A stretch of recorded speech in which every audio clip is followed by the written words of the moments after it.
আল্লাহর ভয় কেন অন্তরে ঢুকাইবা? আমার আল্লাহ বলেন, বান্দা মুসলমান হইয়া কবরে যাও, কারণ মুসলমান না হইয়া যদি কবরে যাও তাহলে তোমার কবরের কি হালত। আমার নবী বলেন, আল কবরু রাউজাতুম মির রিয়াজিল জান্নাহ আও হুফরাতুম মিন হুফারিন নার। আমার নবী উম্মতদেরকে সতর্ক কইরা জানায় দেয়, এরে উম্মতের দল, বেনামাজি নাফরমান হইয়া যদি কবরে যাও তাহলে তোমার কবর হবে জাহান্নামের একটা গর্ত। আর আমার নবী জানা দেয়, রে উম্মত, কারো কবর জান্নাতের একটা বাগান, আবার কারো কবর হবে জাহান্নামের একটা গর্ত। ওই কবরটারে যদি জান্নাতের বাগান বানাইতে চাও, নেক আমল ধারা জীবনটারে সুন্দর বানা দাও, নেক আমল করতে থাকো, করতে থাকো, করতে থাকো, করতে থাকো। এই দুনিয়ার জমিনে আবার আল্লাহ কিন্তু তোমাকে ঘোরাফেরার জন্য বানায় নাই, বরং এই দুনিয়ায় তোমায় বানাইছে একজন মুসাফির। নবী বলেন, কুম ফিদ দুনিয়া কাআন্নাকা গরিবুন আও আবির সাবিল। আমার নবী জানা দেয়, রে উম্মত, এমন ভাবে দুনিয়ায় চলাফেরা করো মনে হয় তুমি যেন একজন মুসাফির। রে আল্লাহর বান্দা, আল্লাহর ভয় অর্জন করে চলো, আল্লাহর ভয় নিয়ে কবরে যাও, কারণ কবরটা তো বড় ভয়ঙ্কর, কবর হবে বড় কঠিন, কবর হবে বড় কঠিন। আমার নবী জানা দেয়, রে উম্মত, যদি তাকওয়া অর্জন না করো, যদি বেনামাজি হইয়া কবরে যাও, আমার নবী বলেন, বেনামাজির কবরে আমার আল্লাহ 70 থেকে 99টা সাপ নির্ধারণ করে দিবে। ওই সাপে শুধু বান্দাকে কামড়াইবে, কামড়াইবে। ওই কামড়ের এক একটা সাপের কামড়ের বিষ থাকবে প্রায় 70,000 বছর। নবী আমার জানা দেয়, উম্মতের দল, বেনামাজির কবরে আমার আল্লাহ একজন অন্ধ ফেরেশতা নিযুক্ত করবেন। ওই অন্ধ ফেরেশতার অন্তর থাকবে না, ওই অন্ধ ফেরেশতার চক্ষু থাকবে না, কানে শুনবে না। ওই অন্ধ ফেরেশতা আপনাকে আর আমাকে নামাজ না পড়ার কারণে, ফজরের নামাজ না পড়ার কারণে জোহর পর্যন্ত পিটাইবে, আবার জোহরের নামাজ না পড়ার কারণে আসর পর্যন্ত পিটাইবে, আসরের নামাজ না পড়ার কারণে মাগরিব পর্যন্ত, মাগরিব না পড়ার কারণে এশা পর্যন্ত, এশার নামাজ না পড়ার কারণে আবার ফজর পর্যন্ত। নবী বলেন, এইভাবে কিয়ামত পর্যন্ত পিটাইতে থাকবে। এক একটা পিটানে শরীরের হাড়টি ঘুটটি ভেঙে চুরমার হয়ে যাবে, 70 গজ মাটির নিচে ঢুকে যাবে। এরে আল্লাহর বান্দা, পারবা কই কবরের আযাব সহ্য করতে? না বান্দা, না না, ওই কবরের আযাব সহ্য করার সুযোগ কারো নাই, ওই কবরের আযাব সহ্য করার ক্ষমতা নাই।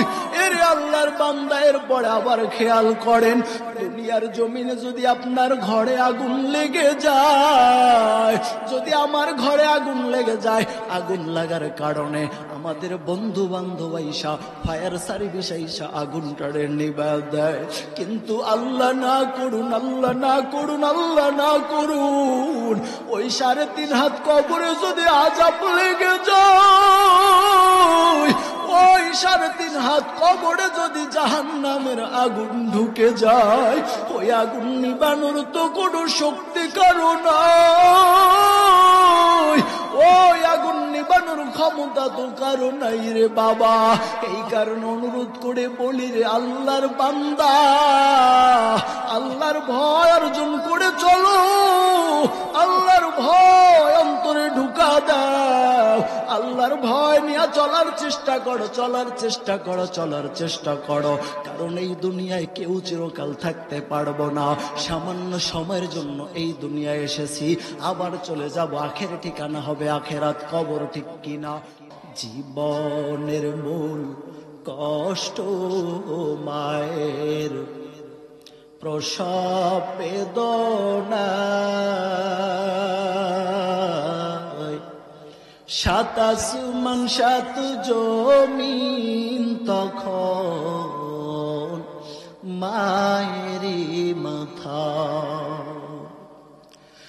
এমন মাকে কেমনে আজি, এমন মাকে কেমনে আজি যাব আমি ভুলিয়া।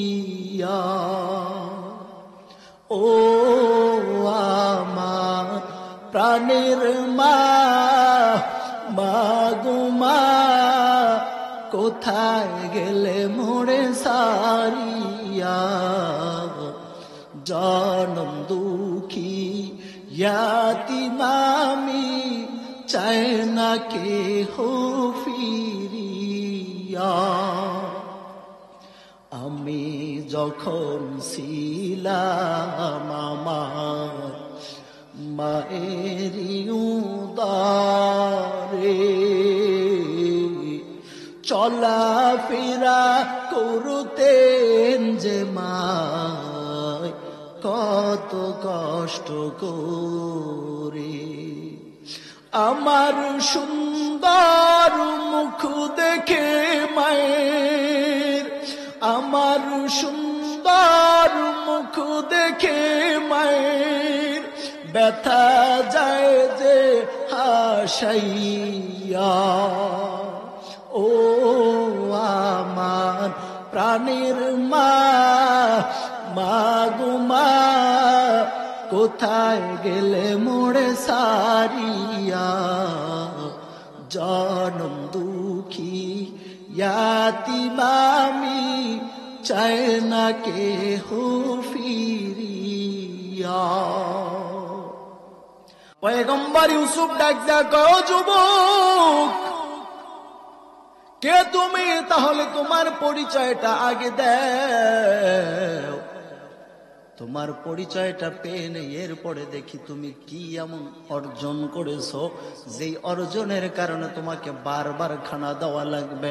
পয়গম্বর ইউসুফের কথা শুই না যুবক ডাক দেয়া কয়, ও পয়গম্বর, আজকে তুমি খাদ্যমন্ত্রী, আজকে মিশরে তোমার সম্মানের কোনো অভাব নাই, কিন্তু জুলাইখা যখন তোমাকে মিথ্যা অপবাদ দিয়া দোষী সাব্যস্ত করতে চেয়েছিল, তুমি যখন দোষী হয়ে গেছিলা, ওই সময় দোলনায় বসে যেই ছোট্ট শিশু তোমাকে পবিত্র বলে ঘোষণা দিয়েছিল, তোমাকে নিষ্পাপ নিষ্কলঙ্ক বলে ঘোষণা দিয়েছিল, ওই দিনের দোলনার শিশু হলাম আজকের আমি যুবক। পয়গম্বর ইউসুফ ডাক দেয়া কয়, কর্মচারী কই কই কই? এই যুবককে একবার না, দুইবার না, তিনবার না, বরং এই যুবক যতবার চায় এই যুবককে ততবার তুমি খাদ্য দিয়া দাও। কারণ এই যুবকের সত্য বলা ঘোষণার কারণে, পবিত্রতা বলা ঘোষণার কারণে, এই যুবকের আমি ইউসুফ পবিত্র এই বলার কারণে, ঘোষণার কারণে আমি ইউসুফকে আমার আল্লাহ কলঙ্ক মুক্ত বানাইছিল। তখন আমার আল্লাহ সাথে সাথে পয়গম্বর ইউসুফকে ইলহামের মাধ্যমে জানা দেয়, ও পয়গম্বর ইউসুফ, ও পয়গম্বর ইউসুফ, এই যুবক তোমাকে একবার পবিত্র বলে ঘোষণা দেওয়ার কারণে যদি তুমি এই যুবককে বারবার দাও, যতবার চায় আর ততবার যদি দিতে পারো, তাহলে শুনে নাও তোমাকে শুধু একবার পবিত্রতা বলে ঘোষণা দিয়েছে, যার কারণে তুমি তাকে যতবার চায় ততবার দিতেছ। আর আমার কিছু বান্দা এই দুনিয়ার জমিনে বসবাস করতেছে, আমার কিছু গোলাম দুনিয়ার জমিনে চলতেছে, ওই গোলামরা আমি রবকে শুধু একবার না, আমি রবকে শুধু 2 বার না, 3 বার না, 4 বার না, বারবার লক্ষ কোটি কোটি বার আমি রবের পবিত্রতার ঘোষণা দেয়। বান্দা ফজরে যখন নামাজি দাঁড়া যায় আমি রবের পবিত্রতার ঘোষণা দেয়। বান্দা যখন রুকুতে যায় সুবহান রাব্বিল আযীম বলে আমি রবের পবিত্রতার ঘোষণা দেয়। বান্দা যখন সিজদায় চলে যায় ওই সিজদায় গিয়া সুবহান রাব্বিল আলার আওয়াজ দেয়। বান্দা দৈনিক 5 বার বারবার আমি রবের পবিত্রতার ঘোষণা দেয়। ও ইউসুফ আমার বান্দারা বারবার সুবহানাল্লাহর আওয়াজ দেয়, সুবহানাল্লাহর আওয়াজ দেয়। তোমাকে একবার পবিত্রতার ঘোষণা দেওয়ার কারণে যদি তুমি যুবককে বারবার দাও, আমার যেই বান্দারা আমি রবকে বারবার পবিত্রতার ঘোষণা দেয়, ওই বান্দাদেরকে আমি আল্লাহ কি দিব, কি দিব এটা দুনিয়ার কোনো মানুষ জানে না। বান্দার পবিত্রতার ঘোষণার প্রতিদান আমি আল্লাহ নিজেই দিয়ে দিব। আয় খোদা আয় খালিকে কোনো মাকা দস্তগিরি কুনম কুনমা রাজিয়া। আয় খোদা আয় খালিকে কোনো মাকা দস্তগিরি কুনম কুনমা রাজিয়া। ইয়া আইয়ুহাল্লাযীনা আমানুত্তাকুল্লাহ হাক্কা তুকাতিহি ওয়া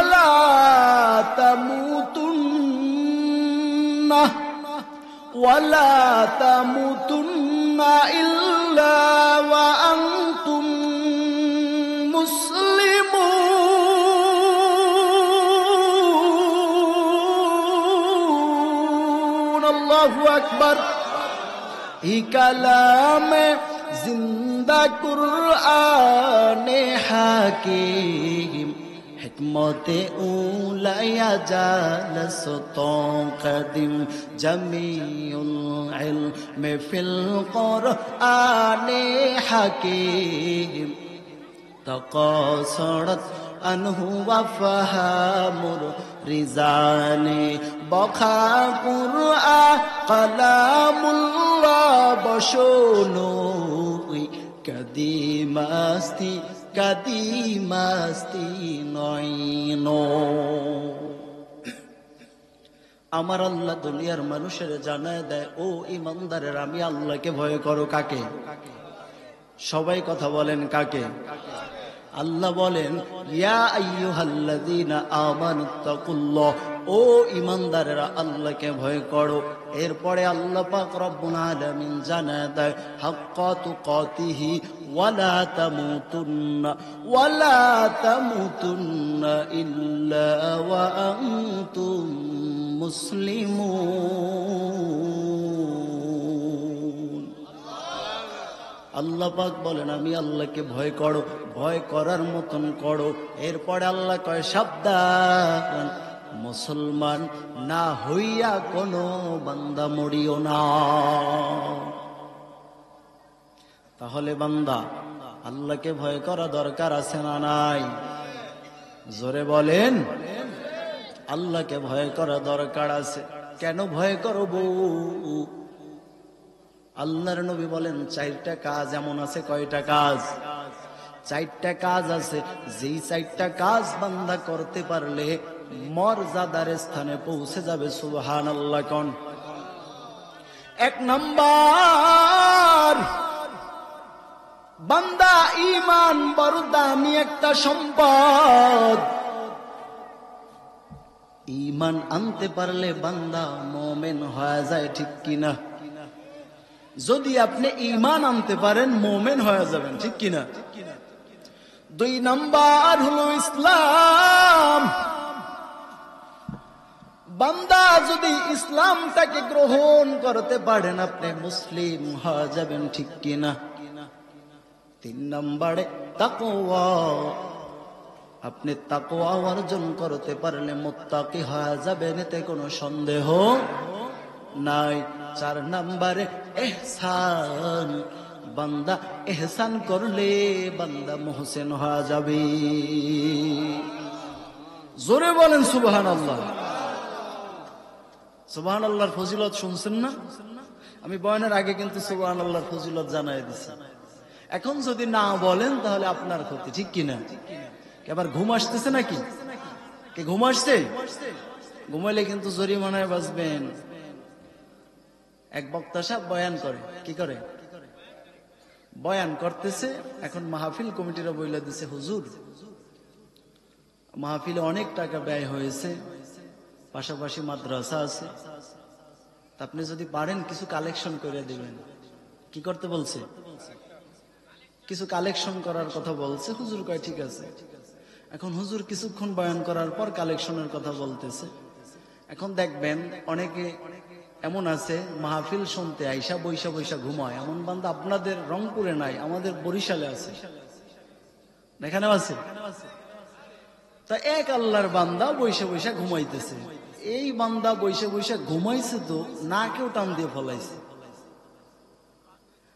এরপরে বক্তা সাহেব বয়ানে বলতেছে যে আপনারা কোন আল্লাহর বান্দা আছেন, খেয়াল করেন কথাটা, কোন আল্লাহর বান্দা আছেন এই মাদ্রাসার খেদমতে মাহফিলের জন্য 10,000 টাকা দান করবেন, দাঁড়ান।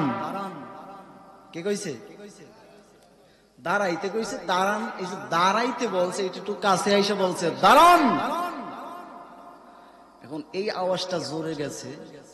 ওই যেই ব্যক্তি বৈশা বৈশা ঘুমায় আগের কথাগুলি শুনতে পায় না, যখন বলছে দাঁড়ান ওই ব্যক্তি আল্লাহু আকবার করে দাঁড়ায় গেছে। এখন দাঁড়ায় গেছে। এরপরে বক্তা সাহেব বাহবা দিতেছেন, শ্রোতারা সবাই আলহামদুলিল্লাহ বলতেছেন। এখন যে দাঁড়াইছে সে তো অবাক, কি ব্যাপার আমি দাঁড়াইলাম? এখন বক্তা সাহেব বলতেছে আলহামদুলিল্লাহ, এত বিশাল মজলিসের ভিতরে আমরা একজন আল্লাহর বান্দা পাইলাম, যে আল্লাহর বান্দা এই মাহফিলের জন্য 10,000 টাকা দিবে। এখন ওই যেই ব্যক্তি দাঁড়াইছে কইতেছে, হুজুর আপনি কি কইছেন? আমি তো টাকার কালেকশন করতেছি মাহফিলের জন্য। আমি বলছি কোন আল্লাহর বান্দা আছেন 10,000 টাকা দিবেন, দাঁড়ান। আপনি দাঁড়াইছেন। হুজুর আপনি বয়ান করছেন, আমি বৈশা বৈশা ঘুমাইছি। আপনি আগে কি কইছেন আমি শুনি নাই, পরে কি কইছি শুনেন নাই। যখন আপনি দাঁড়াইতে বলছেন আমি মনে করছি সকলকে মনে হয় দাঁড়াইতে বলছেন, এই কারণে আমি দাঁড়াইছি। হুজুর আপনি যে টাকার কথা বলছেন এই কারণে যে দাঁড়াইতে বলছেন, এইটা যদি আমি শুনতাম আমি বসা থেকে প্রয়োজনে শুইয়া যাইতাম, এরপরেও দাঁড়াইতাম না। তাহলে মাহফিলে আইসা ঘুমানো যাবে? তাহলে এইরকম বাইসে যাবেন। 10,000 টাকা জরিমানা দিতে হবে, ঠিক কিনা? রাগ করেন নাকি আবার কেউ? আল্লাহ আমাদের সকলকে কবুল করুন, বলেন আমিন। আরো জোরে বলেন আমিন। রাস্তাঘাটে যারা ঘোরাফেরা করতেছে তাদেরকে অতি তাড়াতাড়ি ময়দানে এসে বসার তৌফিক আল্লাহ দান করুন, সবাই বলে আমিন। এরে আল্লাহর বান্দা, আল্লাহ বলেছেন ইয়া আইয়ুহাল্লাযীনা আমানুত্তাকুল্লাহ, ও ঈমানদারের আল্লাহকে ভয় করো। কাকে? ওই আল্লাহকে পরিপূর্ণ ভয় করা দরকার আছে না নাই? জোরে বলেন। আল্লাহকে পরিপূর্ণ ভয় করা দরকার আছে। কেন ভয় করবে? আমার আল্লাহ পাক রব্বুল আলামিন কোরআনুল কারীমে জানা দেয়, ইয়া আইয়ুহাল্লাযীনা আমানুত্তাকুল্লাহ ওয়াল তানজুর নাফসুম মা কদ্দামাত লিগাদ ওয়াত্তাকুল্লাহা ইন্নাল্লাহা খাবীরুম বিমা তা'মালুন।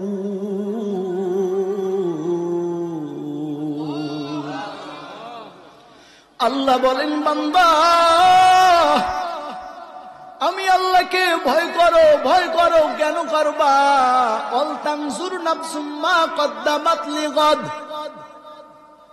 কারণ প্রত্যেকটা মানুষের চিন্তা করা উচিত ওই বান্দা কিয়ামতের জন্য কি পাঠিয়েছেন পরকালের জন্য কি পাঠিয়েছেন বান্দার কোনো আমল নাই আমল না থাকার কারণে রবকে বেশি ভয় করতে হবে আল্লাহকে কেন ভয় করব আল্লাহ বলেন বান্দা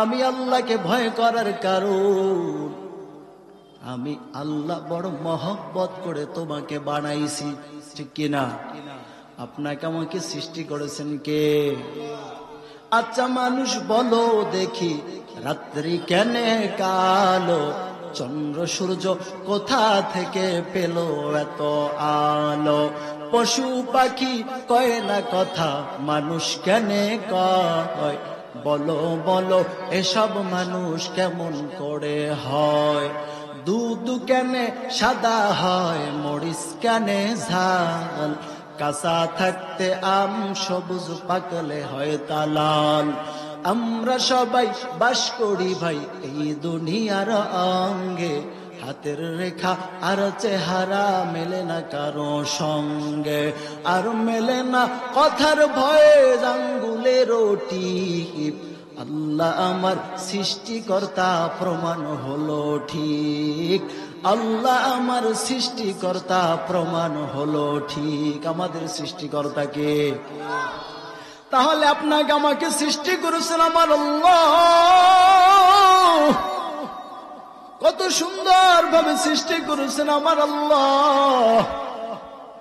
একটু কি চিন্তা ভাবনা কইরা দেখছেন দুনিয়ার জমিনে আপনি আমি বসবাস করতেছি আপনার আমার নিঃশ্বাসের জন্য নাক মুখের ব্যবস্থা করে দিয়েছেন ঠিক কিনা এরে আল্লাহর বান্দা কেউ যদি আপনার নাকটাকে আর মুখটাকে 5টা মিনিটের জন্য চেপে ধরে আপনি আর দুনিয়ায় বাঁচতে পারবেন না ঠিক কিনা অথচ আমার আল্লাহ ডাক দেয় রে গোলাম একটু চিন্তা করে দেখ আমি আল্লাহ মায়ের গর্ভে তোকে 10 মাস 10 দিন লালন পালন করলাম আমি আল্লাহ মায়ের গর্ভে তোমায় 10 মাস 10 দিন লালন পালন করেছি দুনিয়ার জমিনে বাঁচতে হলে শ্বাস নিঃশ্বাস নেওয়ার মতন সুযোগ লাগে আর টাকা দেখো রে আল্লাহর গোলাম আমার আল্লাহ আপনাকে আর আমাকে ওই মায়ের গর্ভে 10 মাস 10 দিন লালন পালন করেছে শ্বাস নিঃশ্বাস বাহির হওয়ার মতন কোন জায়গা আমার আল্লাহ রাখেন নাই ঠিক কিনা কাদের কুদ রতুদারি বরকামাল আন্তা রব্বি আন্তা হাসবি জুল জালাল তুহি কাদের জলিলুল্লাহ জাহাদার বহর হালে তুহি মেরা নিগাহদার তাহলে আল্লাহ তাআলা বড় মহব্বত করে আপনাকে আমাকে বানাইছেন ঠিক কিনা এখন বানাইছেন কেন অযথা কথা বলেন অযথা বানাইছেন না রে বান্দা না না আমার আল্লাহ বলেন আফহাসিবতুম আন্নামা খলাকনাকুম আবাসা ওয়া আন্নাকুম ইলাইনা লা তুরজাউন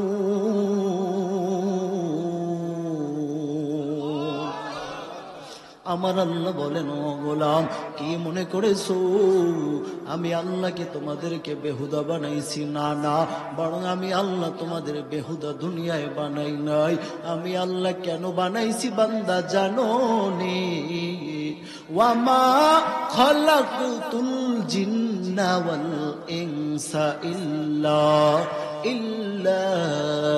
লিয়াবুদুন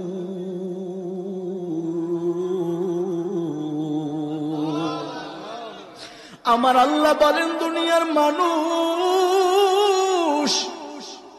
আমি আল্লাহ মানুষকে আর জিন জাতিকে বানাইলাম একমাত্র আমি রবের ইবাদতের জন্য। সুবহানাল্লাহ। কোন কার ইবাদতের জন্য? আপনি আমি কার ইবাদত করি? সত্যি আল্লাহর ইবাদত যদি হয়, নামাজ কয় ওয়াক্ত? সবাই কোন কয় ওয়াক্ত? কার হুকুম? আমার আল্লাহর হুকুম। নামাজটা যদি আমার আল্লাহর হুকুম হয় আর আমার রবের যদি ইবাদতি হয়, তাহলে বান্দা একটু জবাব দেন, 5 ওয়াক্ত নামাজ হলে কেন নামাজ পড়েন না? নামাজ আল্লাহর হুকুম আর মানবো আল্লাহর হুকুম, ঠিক কিনা? যদি সেটা হয় তাহলে কেন নামাজ পড়ি না? হ্যাঁ, 5 ওয়াক্ত পড়ব তো দূরের কথা, ফজরের সময় মুয়াজ্জিন যখন আযান দেয়, as-salatu খায়রুম মিনান নাওম, ঘুমের চেয়ে নামাজ ভালো, আর তুমি ঘুমাইও না, ঠিক মতো পড়িলে নামাজ জান্নাত তোমার ঠিকানা। যখন মুয়াজ্জিন আযান দেয়, আপনাকে বারবার বলে, ও দুনিয়ার মানুষ, ঘুমের চেয়ে নামাজ ভালো। যদি আপনার আমার উদ্দেশ্য আমার রবের সন্তুষ্ট হইতো, তাহলে বান্দা ফজরের সময় কোনো মুসল্লি ঘুমাইয়া থাকতে পারতো না, ঠিক কিনা? আজান শুনে আসো যারা বিছানা,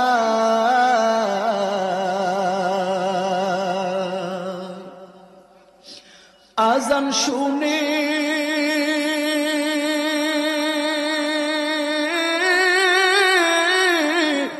আসো যারা বিছানা,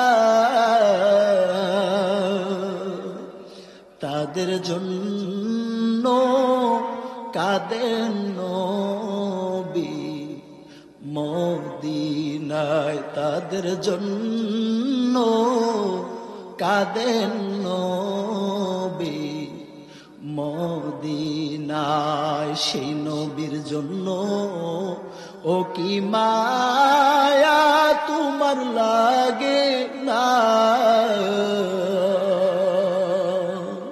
সেই নবীর জন্য ও কি মায়া তোমার লাগে না।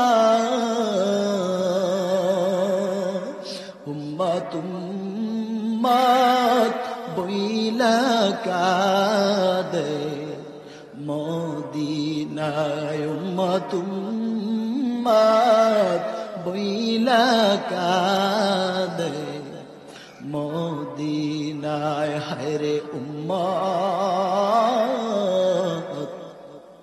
হারাইয়া পথ চিনলা না,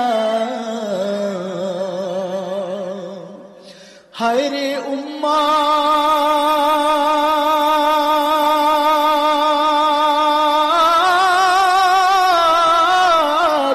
হারাইয়া পথ চিনলা না।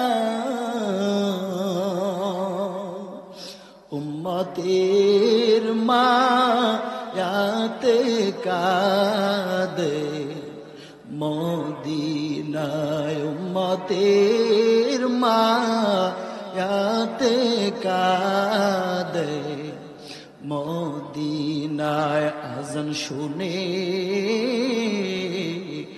আসো যারা বিছানা,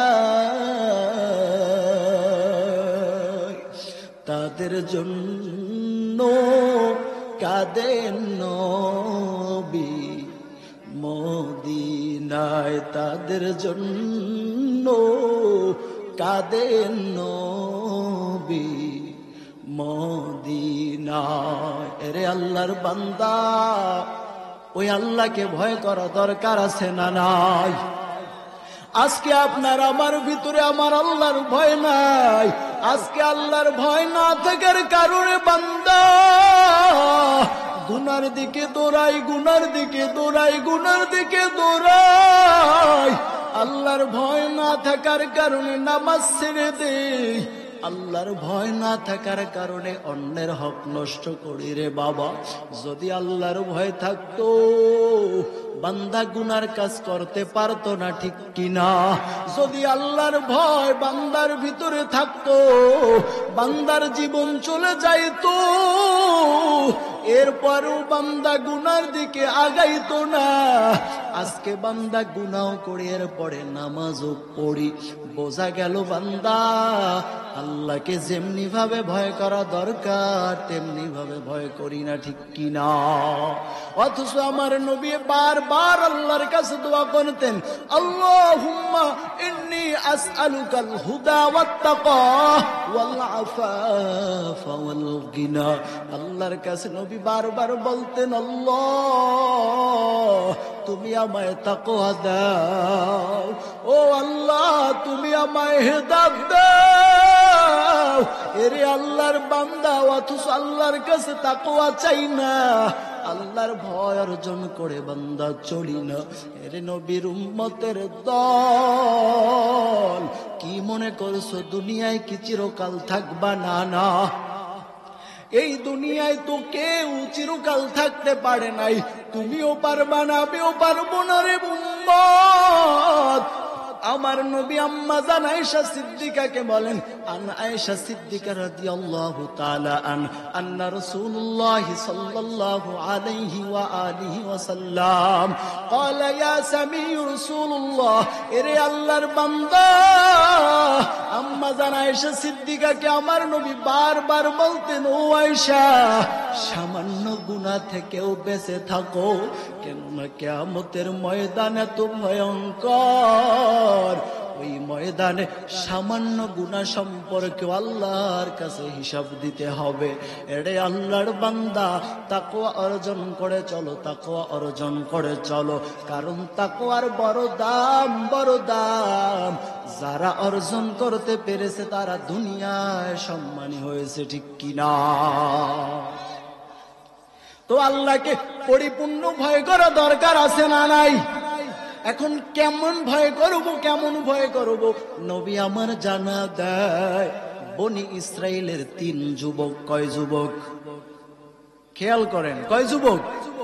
বনি ইসরাইলের 3 যুবক। এমন কোন গুনাহ নাই যেই গুনার কাজ আল্লাহর বান্দারা করে নাই। আল্লাহর বান্দারা প্রত্যেকটা গুনার কাজ তারা করেছে, কোন নেক আমল করে নাই। একদিন মরুভূমি দিয়া তাদের গন্তব্য স্থানে রওনা। আমার আল্লাহর কুদরতি পরীক্ষা, মরুভূমিতে রওনা হওয়ার পরে আমার আল্লাহ আকাশ থেকে মুষলধারে বৃষ্টি দিয়া দিল। সুবহানাল্লাহ। মুষলধারে বৃষ্টি হইতেছে, মুষলধারে বৃষ্টি হইতেছে। ওই 3 যুবক দেখতেছে কোথাও আশ্রয় নেওয়ার জায়গা নাই। 3 যুবক বৃষ্টি থেকে বাঁচার জন্য, পরিত্রাণ পাওয়ার জন্য একটা গুহার ভিতরে আশ্রয় নিছে। সুবহানাল্লাহ। কোন আমার আল্লাহর কুদরতি পরীক্ষা। ওই 3 যুবক গুহায় ঢোকার পর বৃষ্টির সাথে সাথে একটা পাথর পড়ে গুহার মুখটা বন্ধ হয়ে গেছে। সুবহানাল্লাহ। এখন 3 যুবক গুহার ভিতরে ঢোকা, উপর থেকে বিশাল এক পাথর খণ্ড এসে এরপরে গুহার মুখটা বন্ধ করে দিল। 3 যুবক এখন চিন্তা করতেছে, গুহায় ঢোকার শুধু একটাই পথ, আর সেই পথটা তো পাথরের খণ্ড পড়ে বন্ধ হয়ে গেল। এখন কি হবে? আমরা 3 জন মিলে তো এই পাথরটাকে সরাইতে পারবো না। কি করা যায়, কি করা যায়, কি করা যায়? মনে হয় আমাদের এই গুহার ভিতরে বসে এই দুনিয়া থেকে বিদায় হতে হবে।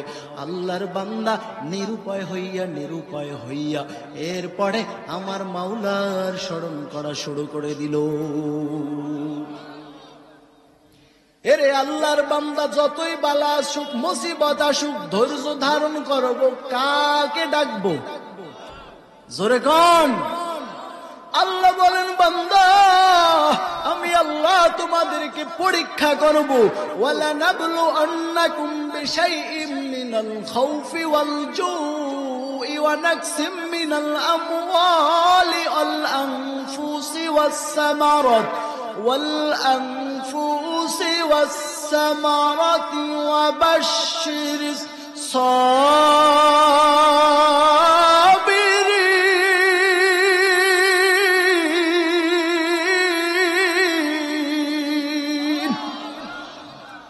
আল্লাহ বলেন বান্দা আমি আল্লাহ তোমাদের পরীক্ষা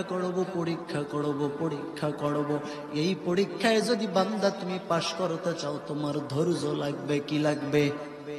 ধৈর্য লাগবে। এরে আল্লাহর বান্দা, যখন বান্দার কেউ থাকে না তখন আমার আল্লাহ ওই বান্দাকে গ্রহণ করে নেয়। ওই তিন যুবক গুহার ভিতরে বসে এখন চিন্তা করলো কি করা যায়। এই পাথর খণ্ড তো আর আমরা সরাইতে পারবো না, আর আমরা গুহার ভিতর থেকে বাহির হতে পারবো না। এখন তিন যুবক কয়, দেখি আমরা আমার মালিকের কাছে বইলে আমার মালিক ফয়সালা করে দিবে, তবে এমনি এমনি বললে হবে না। দেখি আমাদের জীবনে কোনো ভালো কাজ আছে কিনা, এই কাজের কথা স্মরণ কইরা যদি চোখের পানি ছেড়ে আল্লাহর কাছে কান্না করে দি, হতে পারে চোখের পানির উসিলায় আমার আল্লাহ তাআলা আমাদের মুসিবত থেকে মুক্তি দিয়ে দিবে। এ বলিয়া তিন যুবক তাদের ভালো কাজের কথা স্মরণ করতেছে। প্রথম যুবক চক্ষুটা বন্ধ কইরা আল্লাহর কাছে কয়, ও দয়ার মালিক, ও দয়ার আল্লাহ, আমার মতন নাফরমান কেউ নেই, আমার মতন গুনাহগার এই জগতে কেউ নাই আল্লাহ। ও মাওলা, আমি জীবনে কোনো ভালো কাজ করি নাই, তবে আমার একটা মনে আছে রে আল্লাহ, আমি আমার জীবনে একটা ভালো কাজ করেছি। কি সেই ভালো কাজ? আল্লাহর বান্দা যুবক ডাক দেয়া কয়, ও দয়ার মালিক, তুমি তো আমাকে বানাইছিলা বড় ধনী, তুমি তো আমাকে টাকাওয়ালা বানাইছিলা রে আল্লাহ। আমি মানুষকে দৈনিক কাজে লাগাইয়া কাজ করাইয়া দিন মজুর হিসেবে তাদেরকে টাকা দিতাম। ও দয়ার আল্লাহ, আমার একদিনের ঘটনার কথা আমার মনে আছে। আমি লেবার লাগাইয়া যখন কাজ করাইতেছি, একটা যুবক হাফ বেলা চলে যাওয়ার পর এরপরে আমার কাছে কাজে শরিক হইল। হাফ বেলা যুবক কাজ করার পর সন্ধ্যাবেলা অন্য যে লেবার ছিল তাদেরকে ফুল বেতন দিলাম। হাফ বেলা যেই যুবক কাজ করেছে তাকেও আমি ফুল বেতন দিয়েছি। ও দয়ার আল্লাহ, ওই যুবক আমার কাছে আইসা কয়, মালিক, আমি আপনার কাছে একটা হাফ বেলা ডিউটি না ফুল বেলা ডিউটির টাকা পাই, আমার সেই টাকাটা দিয়া দেন। বলার পর গুনাহগার যুবক কয়, ও যুবক, এই যে বিশাল মাঠের ভিতরে বকরি দেখতেছি, সব বকরিগুলো তুমি নিয়ে যাও, এগুলি তোমার। আল্লাহর বান্দা আল্লাহর কাছে কান্না করে কয়, রে মালিক, ওই যুবক আমার কাছে টাকা চাওয়ার পর আমি তোমাকে ভয় না করলে রে আল্লাহ, আমি তাকে টাকা দিয়া দিতে পারতাম, আমি বকরির পাল রেখে দিতে পারতাম রে আল্লাহ, কিন্তু না না, আমি তোমাকে ভয় করিয়া তোমার ভয় অন্তরে থাকার কারণে আমি যুবককে তার বকরির পাল দিয়া দিলাম। ও দয়াল আল্লাহ, আমার জীবনের একটা ভালো কাজ আছে আল্লাহ, এই ভালো কাজটার উসিলা দিয়া বললাম আজকে বড় মুসিবতে আছি, অসহায় আছি রে আল্লাহ, এই মুসিবত থেকে তুমি এই ভালো কাজের উসিলায় মুক্তি দিয়া দাও। এ বলিয়া এক নাম্বার গুনাহগার যুবক যখন পাথরটায় ধাক্কা মারলো, পাথরটায় ধাক্কা মারার সাথে সাথে পাথরটা সামান্য একটু সরে গেল। এরপরে দ্বিতীয় যুবকের আগমন। দ্বিতীয় যুবক চক্ষুটা বন্ধ কইরা আল্লাহর কাছে কয়, রে আল্লাহ, আমার মতন গুনাহগার আর অপরাধী এই জমিনে কেউ নাই আল্লাহ, আমি জীবনে কোনো ভালো কাজ করি নাই, তবে আমার মনে আছে আল্লাহ আমি একটা ভালো কাজ করেছি রে আল্লাহ। কি সেই ভালো কাজ? আল্লাহর বান্দা আল্লাহর কাছে কয়, আল্লাহ আমি আমার বাড়ির পাশে আমার চাচাতো বোনকে বড় মহব্বত করতাম, আমি আমার চাচাতো বোনকে বড় ভালোবাসতাম, আমি অপেক্ষায় রইলাম কখন আমার চাচাতো বোনের ঘর খালি হবে, কখন চাচাও থাকবে না চাচিও থাকবে না। আমি এই চিন্তা করলাম, আমি তোকে তোকে থাকতে থাকলাম, দেখি কখন আমার চাচা চাচি ঘর থেকে চলে যায়, আমার চাচাতো বোনকে একা পাই। আল্লাহর বান্দা গুনাহগার যুবক আল্লাহর কাছে কয়, আল্লাহ আমার একদিন এমন হইল, আমি তাকা দেখলাম আমার চাচাতো বোনের ঘরে আমার চাচাও নাই, আমার চাচিও নাই, আমার চাচা নাই, আমার চাচিও নাই, আমার চাচাতো বোনটা ঘরে একা। আমি আমার মনটা খারাপ করিয়া এরপরে আমি আমার চাচাতো বোনের ঘরে চলে গেলাম। আমি আমার চাচাতো বোনের ঘরে যাওয়ার পর যখন আমি চাচাতো বোনের গায়ে অন্যার হাত বাড়াইলাম, তখন আমার চাচাতো বোন কান্না মাখা কণ্ঠে কয়, রে ভাই, একটা নারীর ইজ্জত হলো বড় দামি সম্পদ। ও চাচাতো ভাই, আমাকে যদি তোমার পছন্দ হয় তাহলে তুমি আমাকে বিবাহ করে নাও। এরপরে অনুরোধ করে বলবো, তুমি আমার ইজ্জতটাকে নষ্ট করো না, আল্লাহকে ভয় করো। আল্লাহর বান্দা যুবক ডাক দেয়, কয়, রে আল্লাহ যখন বললো আল্লাহকে ভয় করো, ও আল্লাহ তোমাকে ভয় করো বলার সাথে সাথে আমি সাথে সাথে ওই মেয়েটাকে ছেড়ে দিলাম আর বললাম, চাচা তো বোন তোমার কোনো টেনশন নাই, আমি আল্লাহকে ভয় করেছি আর তোমার উপরে কোনো আঘাত করব না। আরে আল্লাহর বান্দা এ বলিয়া যুবক চোখের পানি ছেড়ে কান্না করে আর বলে, রে আল্লাহ দয়ার মালিক, আমার ওই কাজটা ছিল বড় ভালো, ওই কাজটা যদি তোমার পছন্দ হয় ওই উসিলা এই মুসিবত থেকে তুমি মুক্তি দিয়া দাও। এ বলিয়া আল্লাহর বান্দা যখন পাথরে ধাক্কা মারলো, পাথরে ধাক্কা মারার সাথে সাথে পাথরটা আরো একটু সরে গেল। এরপরে তৃতীয় যুবকের আগমন। তৃতীয় যুবক চক্ষু বন্ধ কইরা চোখের পানি ছেড়ে আল্লাহর কাছে বলে, রে মালিক, আমার মতন গুনাহগার অপরাধী জমিনে কেউ নাই। ও আল্লাহ, আমি বড় গুনাহ করেছি,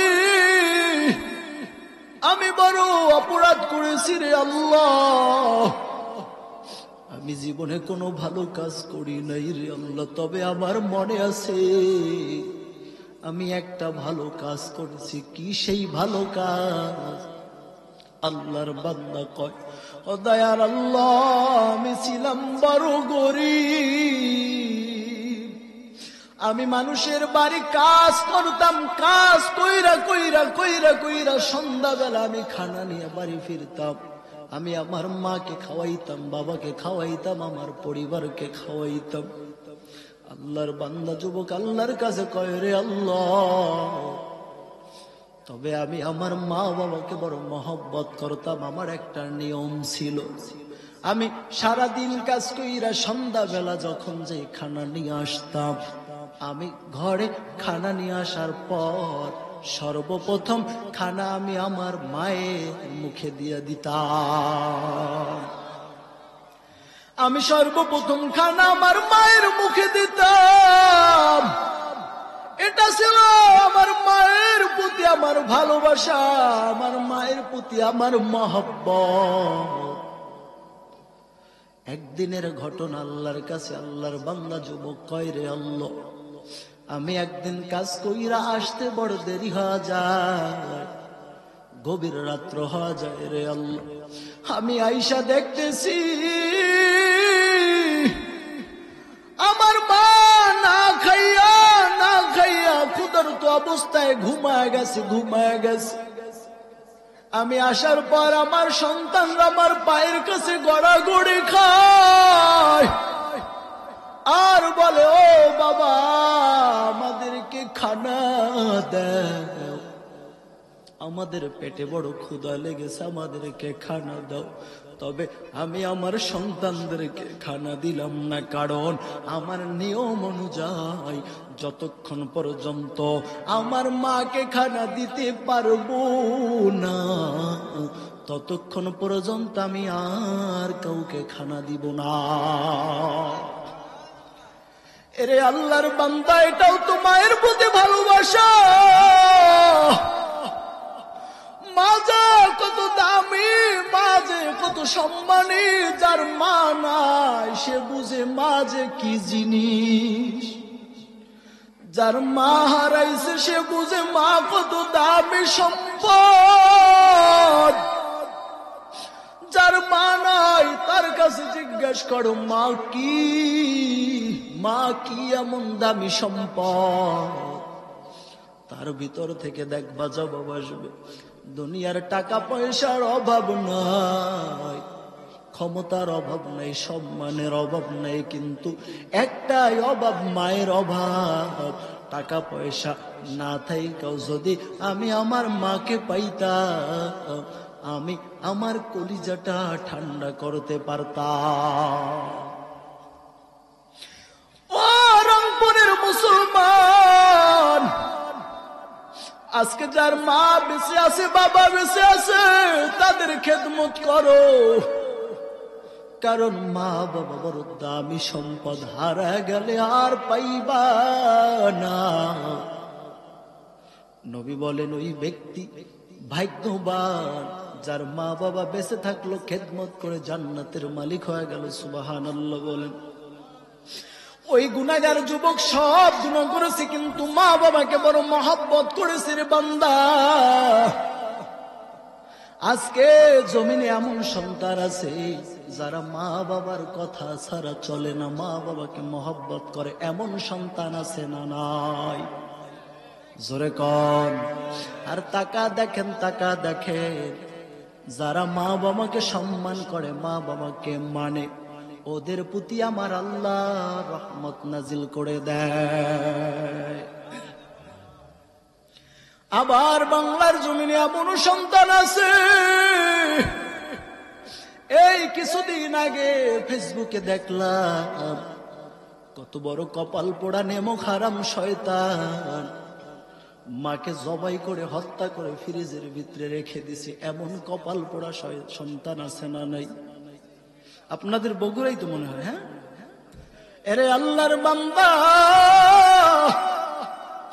মা বাবার খেদমত করতে শিখো, কারণ মা বাবা বড় মহব্বত করে তোমাকে লালন পালন করেছে, বড় কষ্ট করে লালন পালন করেছে। মায়ের মনে কষ্ট দিও না, মায়ের মনে কষ্ট দিলে আমার আল্লাহ তাআলা সহ্য করবেন না। আর মা যদি সন্তুষ্ট থাকে, আমার আল্লাহ তোমার উপরে সন্তুষ্ট থাকবে। বলেন সুবহানাল্লাহ। তাহলে বান্দা, মায়ের মনে কষ্ট দেওয়া যাবে না, কারণ মা কত কষ্ট করেছে, 10 মাস 10 দিন আপনাকে আর আমাকে লালন পালন করেছে, গর্ভে ধারণ করেছে, কত কষ্ট। মা যখন বিছানায় শুইবে ঠিক মতন শুইতে পারে না, আপনি আপনার মাকে শুইতে দেন নাই। আপনাকে গর্ভে নিয়ে কত কষ্ট করেছে আপনার মা। আজকে যদি আপনি ভুলে যান, তাহলে বুঝতে হবে আপনি সন্তান নামে কলঙ্ক, কারণ মা এত কষ্ট করেছে। আপনাকে যদি আমার আল্লাহ কিয়ামত পর্যন্ত হায়াত দেয়, এই হায়াত পাইয়া সমস্ত কিছু বাদ দিয়া, বিবাহ শাদী বাদ দিয়া যদি মায়ের খেদমত করতে থাকেন, এরপরেও 10 মাস 10 দিন গর্ভে রাখার খেদমত, গর্ভে রাখার কষ্টের ঋণ শোধ করা যাবে না, ঠিক কিনা? জীবনের মূল কষ্ট মায়ের, প্রসব বেদনা, 7 আসমান 7 জমিন তখন মায়েরই মাথা। এমন মাকে কেমনে আজি, এমন মাকে কেমনে আজি যাব আমি ভুলিয়া। ও আমার প্রাণের মা, মাগো মা, কোথায় গেলে মোরে সারিয়া। জনম দুঃখী ইয়াতীম আমি, চাই না কেহ ফিরিয়া। আমি যখন ছিলাম আমার মায়েরই উদরে, চলা ফেরা করতেন যে মায় কত কষ্ট করে। আমার সুন্দর মুখ দেখে মায়ের, আমার সুন্দর মুখ দেখে মায়ের ব্যথা যায় যে হাসাইয়া। ও আমার প্রাণের মা, মাগো মা, কোথায় গেলে মোড়ে সারিয়া। জনম দুঃখী ইয়াতীম আমি, চাই না কেহ ফিরিয়া। আল্লাহ যার মা বাবা কবরে শুয়ে আছে, কবরকে জান্নাতের বাগান বানায় দিক, বলেন আমিন। এরে আল্লাহর বান্দা, ওই যুবক আল্লাহর কাছে বলতেছে, আল্লাহ আমার নিয়ম ছিল আমি সর্বপ্রথম আমার মায়ের মুখে খানা দিতাম রে আল্লাহ, তবে আমি একদিন দেখতেছি আমার মা ঘুমায় গেছে, আমি এরপরে আমার সন্তানদেরকে খানা দেইনি, কারণ আমি সর্বপ্রথম আমার মাকে খানা দিব, মাকে খানা দিব। মায়ের ঘুম ভেঙে যাওয়ার পর মাকে আমি সর্বপ্রথম খানা খাওয়াইলাম। আল্লাহর কাছে যুবক কান্না মাখা কণ্ঠে কয়, রে মালিক, ওই দিন আমি ইচ্ছা করলে আমার সন্তানদেরকে আগে খানা দিতে পারতাম, কেন দেই নাই? মা বাবার মহব্বত তোমার ভয়। ও আল্লাহ, ওই ভালো কাজটা যদি তোমার পছন্দ হয়, এই ভালো কাজের উসিলায় তুমি এই মুসিবত থেকে মুক্তি দিয়া দাও। এ বলিয়া আল্লাহর বান্দা 3 নম্বর যুবক যখন পাথরে ধাক্কা মারলো, পাথরে ধাক্কা মারার সাথে সাথে সম্পূর্ণ পাথরটা গুহার মুখ থেকে সরে গেল। কাদের কুদরতুদারি বরকামাল, আন্তা রব্বি আন্তা হাসবি জুল জালাল, তুহি কাদের জলিলুল্লাহ জাহাদার, বহর হালে তুহি মেরা নেগাহদার। এরে বান্দা, তাহলে তাকওয়া অর্জন করা দরকার আছে না নাই? জোরে বলেন, তাকওয়া অর্জন করা দরকার আছে রে বান্দা। আল্লাহর ভয় অর্জন করে চলো। আল্লাহর ভয় কত দামি সম্পদ আমার আল্লাহ জানা দেয় রে বান্দা। যদি আমি রবের ভয় অর্জন করতে পারো, তাহলে আমি আল্লাহ প্রতিদান কি দেব জানো নি? ওয়া আম্মা মান খাফা মাকামা রাব্বিহি ওয়া নাহান নাফসা আনিল হাওয়া ফাইন্নাল জান্নাতা হিয়াল মাওয়া।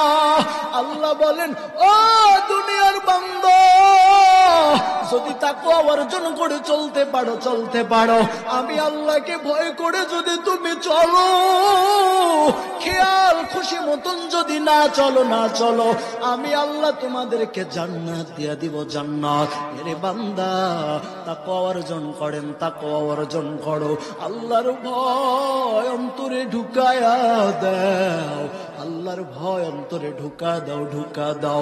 কারণ আল্লাহর ভয় যদি বান্দা অন্তরে ঢুকা দিতে পারি, দুনিয়ায় যতদিন থাকবো আপনার আমার ধারা গুনার কাজ হবে না, ঠিক কিনা? তাহলে বান্দা আল্লাহর ভয় পরিপূর্ণ অর্জন করা দরকার আছে না নাই? জোরে কোন আল্লাহর ভয় কেন অন্তরে ঢুকাইব? আমার আল্লাহ বলেন, বান্দা মুসলমান হইয়া কবরে যাও। কারণ মুসলমান না হইয়া যদি কবরে যাও, তাহলে তোমার কবরের কি হালত? আমার নবী বলেন, আল কবরু রাউজাতুম মির রিয়াজিল জান্নাহ আও হুফরাতুম মিন হুফারিন নার। আমার নবী উম্মতদেরকে সতর্ক কইরা জানায় দেয়, এরে উম্মতের দল, বেনামাজি নাফরমান হইয়া যদি কবরে যাও, তাহলে তোমার কবর হবে জাহান্নামের একটা গর্ত। আর আমার নবী জানা দেয়, রে উম্মত, কারো কবর জান্নাতের একটা বাগান, আবার কারো কবর হবে জাহান্নামের একটা গর্ত। ওই কবরটারে যদি জান্নাতের বাগান বানাইতে চাও, নেক আমল দ্বারা জীবনটারে সুন্দর বানা দাও। নেক আমল করতে থাকো, করতে থাকো, করতে থাকো, করতে থাকো। এই দুনিয়ার জমিনে আবার আল্লাহ কিন্তু তোমাকে ঘোরাফেরার জন্য বানায় নাই, বরং এই দুনিয়ায় তোমায় বানাইছে একজন মুসাফির। নবী বলেন, কুম ফিদ দুনিয়া কাআন্নাকা গরিবুন আও আবিরি সাবিল।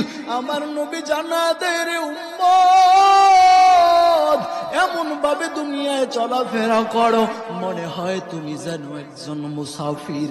রে আল্লাহর বান্দা, আল্লাহর ভয় অর্জন করে চলো, আল্লাহর ভয় নিয়ে কবরে যাও। কারণ কবরটা তো বড় ভয়ঙ্কর, কবর হবে বড় কঠিন, কবর হবে বড় কঠিন। আমার নবী জানা দেয়, রে উম্মত, যদি তাকওয়া অর্জন না করো, যদি বেনামাজি হইয়া কবরে যাও, আমার নবী বলেন, বেনামাজির কবরে আমার আল্লাহ 70 থেকে 99টা সাপ নির্ধারণ করে দিবে। ওই সাপে শুধু বান্দাকে কামড়াইবে, কামড়াইবে। ওই কামড়ের এক একটা সাপের কামড়ে বিষ থাকবে প্রায় 70,000 বছর। নবী আমার জানা দেয়, উম্মতের দল, বেনামাজির কবরে আমার আল্লাহ একজন অন্ধ ফেরেশতা নিযুক্ত করবেন। ওই অন্ধ ফেরেশতার অন্তর থাকবে না, ওই অন্ধ ফেরেশতার চক্ষু থাকবে না, কানে শুনবে না। ওই অন্ধ ফেরেশতা আপনাকে আর আমাকে নামাজ না পড়ার কারণে, ফজরের নামাজ না পড়ার কারণে জোহর পর্যন্ত পিটাইবে, আবার জোহরের নামাজ না পড়ার কারণে আসর পর্যন্ত পিটাইবে, আসরের নামাজ না পড়ার কারণে মাগরিব পর্যন্ত, মাগরিব না পড়ার কারণে এশা পর্যন্ত, এশার নামাজ না পড়ার কারণে আবার ফজর পর্যন্ত। নবী বলেন, এইভাবে কিয়ামত পর্যন্ত পিটাইতে থাকবে। এক একটা পিটানে শরীরের হাড়টি ঘুড্ডি ভেঙে চুরমার হয়ে যাবে, 70 গজ মাটির নিচে ঢুকে যাবে। এরে আল্লাহর বান্দা, পারবা কই কবরের আযাব সহ্য করতে? না বান্দা, না না, ওই কবরের আযাব সহ্য করার সুযোগ কারো নাই, ওই কবরের আযাব সহ্য করার ক্ষমতা নাই। এরে আল্লাহর বান্দা, এরপরে আবার খেয়াল করেন, দুনিয়ার জমিনে যদি আপনার ঘরে আগুন লেগে যায়, যদি আমার ঘরে আগুন লেগে যায়, আগুন লাগার কারণে আমাদের বন্ধু বান্ধব আইসা, ফায়ার সার্ভিস আইসা আগুনটারে নিভা দেয়। কিন্তু আল্লাহ না করুন, আল্লাহ না করুন, আল্লাহ না করুন, ওই 3.5 হাত কবরে যদি আযাব লেগে যায়, ওই 3.5 হাত কবরে যদি জাহান্নামের আগুন ঢুকে যায়, ওই আগুন নিবানোর তো কোনো শক্তি কারো নাই, ওই আগুন নিবানোর ক্ষমতা তো কারো নাই রে বাবা। এই কারণে অনুরোধ করে বলি রে আল্লাহর বান্দা, আল্লাহর ভয় অর্জন করে চলো, আল্লাহর ভয় অন্তরে ঢুকা দাও, আল্লাহর ভয় নিয়ে চলার চেষ্টা করো, চলার চেষ্টা করো, চলার চেষ্টা করো। কারণ এই দুনিয়ায় কেউ চিরকাল থাকতে পারবো না, সামান্য সময়ের জন্য এই দুনিয়ায় এসেছি, আবার চলে যাব, আখের ঠিকানা হবে আখেরাত, কবর, ঠিক কিনা? এরে আল্লাহর বান্দা, যেহেতু আমার কবর হবে আখের ঠিকানা, আখের ঠিকানা, দুনিয়ায় আমি থাকতে পারবো না, ওই কবরে আমল নিয়ে যাওয়া লাগবে, 5 ওয়াক্ত নামাজ পড়া লাগবে, আল্লাহর হুকুম মানা লাগবে, রাসূলের সুন্নত মানা লাগবে, আদর্শ অনুসরণ করা লাগবে, কোনো দলাদলি করব না, আল্লাহর হুকুম মানবো, 5 ওয়াক্ত নামাজ পড়বো, আমার রাসূলের সুন্নত, এই সুন্নত মোতাবেক জিন্দেগি যাপন করব, আল্লাহর হুকুম মানবো। এই খাঁটি নিয়ত আছে কার কার? দুটো হাত আল্লাহকে দেখা দাও, নারায়ে তাকবীর। আল্লাহ আমাদের সকলের হাতখানাকে কবুল করুন, বলেন আমিন। আরো জোরে বলেন আমিন। এখন আজকের মাহফিলের যে আয়োজক, আমাদের যুবক ভাইরা, ঠিক কিনা? যুবকরা এমন একটা জিনিস, এমন একটা সম্পদ, এরা যেটা ইচ্ছা করবে সেটাকে কায়েম করতে পারবে, ঠিক কিনা? এই যুবক ভাইরা অনেক মেহনত করেছে, বিশেষ করে ভাই অনেক মেহনত করেছে, আপনারা যারা টাকা দিয়া, পয়সা দিয়া, শ্রম দিয়ে সাহায্য করেছেন, সহযোগিতা করেছেন, সকলের জন্য আল্লাহর কাছে দোয়া করি, আল্লাহ পাক রব্বুল আলামিন যেন আমাদের সকলকে এই মাহফিলকে নাজাতের জড়িয়া বানাইয়া আমাদের সকলের জীবনের সমস্ত গুনাহ মাফ করে দেয়। কবরবাসী যারা আছে সকলের কবরকে যেন আল্লাহ পাক জান্নাতের বাগান বানায় দেয়। সবাই বলি আমিন।